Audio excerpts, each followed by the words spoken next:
네, 이번 한 주간의 증시 모멘텀 살펴보면서 전망해보는 시간입니다. 오늘 이 시간 하이투자증권 투자전략부의 이용찬 연구위원 모셨습니다. 어서 오세요. 네, 안녕하십니까? 네, 이번 주 또 FOMC 회의 앞두고 있는데 지난주에는 미국에서 CPI, PPI 쇼크가 약간 있었습니다.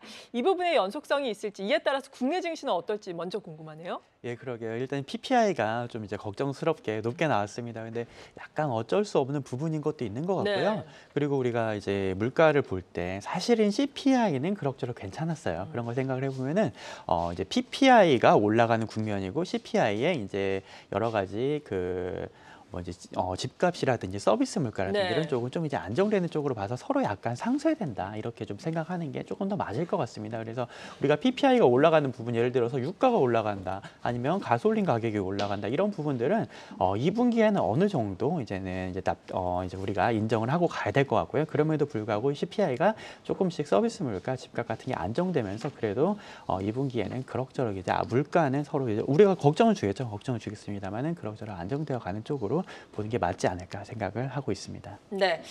그리고 이번 주 있을 FOMC에서는 뭐 당연히 금리와 동결이 될 것으로 예상되고 있는데 통화정책 기조와 관련해서 또 어떤 이야기가 나올지가 관건이잖아요. 이 부분은 어떻습니까? 예, 그렇습니다. 지금 아까 PPI 말씀도 해주셨습니다만은 당장에 일단 뭐 가솔린 가격 그리고 또 무슨 물류 이런 것들 올라가기 때문에 네. 당장 금리 인하에 대한 힌트를 주기는 좀 어렵습니다.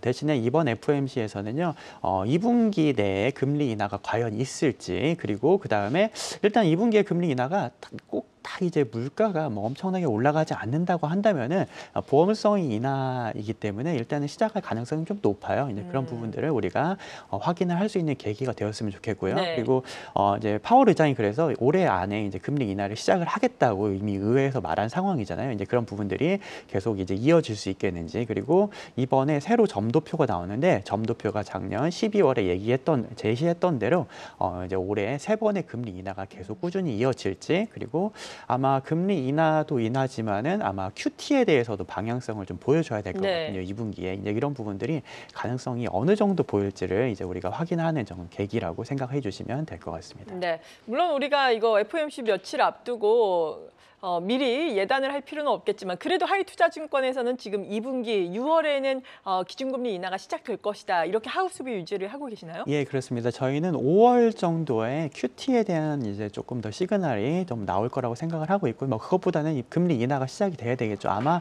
6월에 금리 인하는 시작하지 않을까 생각을 해요. 아니면 네. 6월에 인하를 안 하고 3분기로 밀리더라도 2분기 말에 뭐 금리 인하와 거의 비슷한 그런 시그널을 줄 거라고 생각을 하고요. 그 다음에 사실은 뭐 금리 인하의 시작에 뭐 당장은 중요하겠습니다만은 그것보다도 금리 인하가 계속 지속이 되는지 그리고 어느 레벨까지 올해 연말까지 내년까지 얼마나 더 유지가 될지 사실 그것도 되게 중요합니다. 그 부분들은 우리가 물가라든지 이런 부분을 계속 확인을 해 나가야 될 것 같고요. 네. 일단 저희는 이제 2분기 말에 금리 인하를 생각을 하고 있고 그래서 아마 2분기 말 정도에 코스피가 한 번 더 오를 그런 올해의 고점 형성할 수 있는 그런 정도로 생각을 하고 있습니다. 저희는 네. 한 2분기 중반 정도에서 한 번 더 코스피가 올라갈 레벨 이제 추진력은 한 번 더 남아 있다라고 생각하는 쪽입니다. 네, 다행스러운 부분입니다.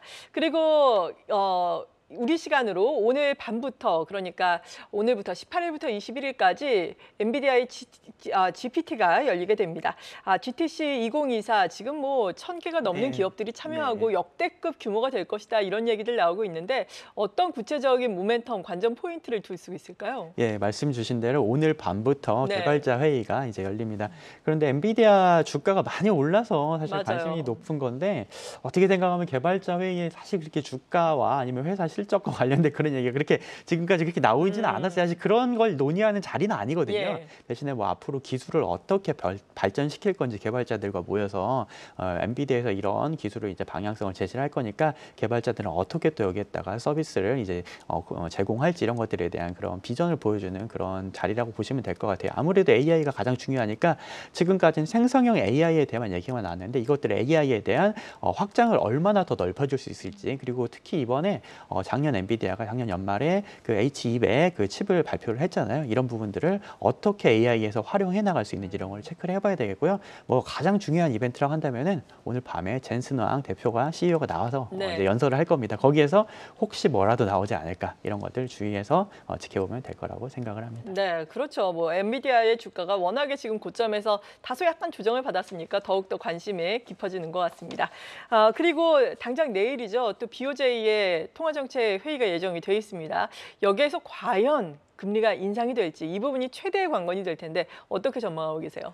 사실 인상 가능성도 있다고 생각을 해요. 일본이 지금 뭐 거의 아베노믹스 이후에 거의 뭐 10년 동안 초저금리를 유지를 했었고, 그렇죠. 예, 뭐 양적 완화 계속 하다가 그러다가 이제 와서 이제 엔은 뭐 저 밑에까지 되면 150엔 거의 가깝게 내려왔고요. 그렇죠. 그다음에 임금이 드디어 올라가기 시작한 상황이고 인플레이션도 올라가기 때문에 꼭 이번 달이 아니더라도 조만간에 금리 인상을 시작하는 건 뭐 거의 이제 우리가 생각을 해야 될 것 같습니다. 근데 이제 만약에 근데 금리 인상을 시작을 한다고 해도 그 폭이나 속도가 어느 정도가 될지 우리 생각을 해봐야 되는데 일본이라는 나라가 지금까지 30년 동안 디플레이션을 겪은 어려움을 겪은 나라였어요. 그러다가 이제 와서 인플레이션이 올라가고 임금이 올라가니까 이제 와서 이제 물가를 조금씩 이제 금리를 조금씩 올려볼까 하는 상황이란 말이죠. 이거를 근데 이제 와서 불꽃이 이제 조금씩 올라오기 시작하는데 여기다가 이제 막 이제 물을 뿌려가면서 불을 끄려고 하지는 않을 거예요. 그래서 대단히 천천히 올라갈 거고요. 만약에 이제 일본이 긴축에 들어가면서 주식시장에 조정이 나오는 거 아니냐, 아니면 엔이 또 강세로 크게 가는 거 아니냐 이런 우려나 아니면 기대들이 있습니다만 그 속도가 상당히 느리지 않을까 시장의 기대보다도. 그래서 벌써 BOJ가 며칠 안 남았는데 엔이 살짝 강세로 가더니 다시 149까지 내려왔어요. 이렇게 생각을 하면 약세로 이런 걸 생각을 하면은 그렇게 빠르지 않을 것이다라고 생각을 합니다. 네, 그렇군요. 금리가 결정이 되더라도 그리고 설령 결정이 돼서 외환 시장에 미치는 영향도 그다지 크진 않을 것이다. 움직임이 천천히 나타날 수 있을 것이다라고 말씀해 주셨는데 엔달러라든지 그리고 이에 따른 엔원의 움직임은 어떨 것으로 예상을 하세요?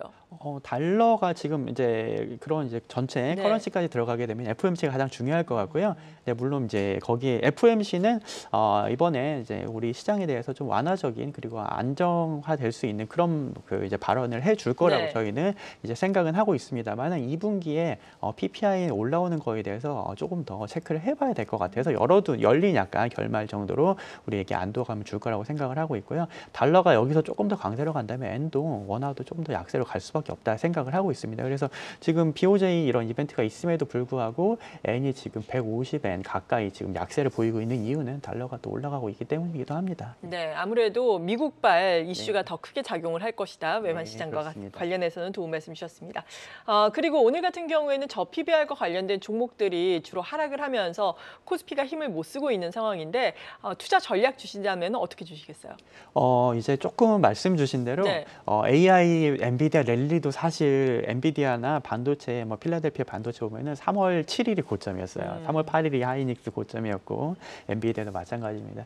지금 그리고 이제 밸류업 관련해서도 이제 좀 많이 왔어요. 사실 은행주, 뭐 유틸리티, 자동차는 뭐 좀 더 룸이 있을 수 있지만 정말 많이 왔었고 그 다음에 이제 은행주들이 이제 뭐 이제 배당 수익률 이런 것들 생각해 보면 좀 이제 부담스러운 레벨까지 온 것 같다. 그런데 삼성물산의 이번에 그 주총이 지난주 금요일에 있었잖아요. 그때 또 약간 실망이었고 사실은 뭐 이벤트를 보고 대단한 게 나오지 않으면 사실은 이제 세라는 이벤트가 맞다고 생각을 했는데 또 실망된 그런 실망스러운 결과가 나오기도 했었고요.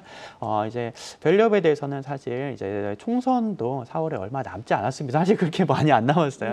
이런 것들을 생각을 해보면은 좀 더 많이 오지 않나 생각을 해보고 있고 이번 주에는 아무래도 FOMC 좀 더 보고 우리가 조금 더 경계심을 가지고 가되 FOMC에서 저희는 이렇게 점도표가 크게 바뀐다든지 하는 그렇게까지 우리가 걱정하는 정도의 그런 호키시한 그런 모멘텀 그런 이제 멘트가 나올 거라고 생각하지는 않고요. 그래서 FOMC 좀 더 이제 주의해서 가되 우리가 한 번 더 이제 상승할 수 있는 그런 가능성은 좀 더 있지 않을까 생각을 하고 있습니다. 지금까지 올라왔었던 이제 AI나 밸류업 관련 섹터보다는 다른 쪽에서 뭐 최근도 보면 이제 조선주 아니면 조선주가 먼저 올라가고 있고 뭐 이제 초대형주에서 삼성 바이오로직스나 아니면 LG 에너지 솔루션, 삼성 SDS 같은 것들도 좀 반등이 나오면서 뭔가 조금씩 스타일이 바뀌는 모양이거든요. 이제 그런 쪽으로 대응을 해보시는 게 맞지 않을까 생각하고 있습니다. 네, 지금까지 하이투자증권 투자전략부의 이용찬 연구위원과 함께했습니다. 감사합니다. 네, 감사합니다.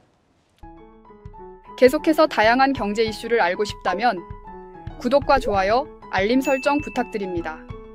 AI 캐스터 권미정이었습니다.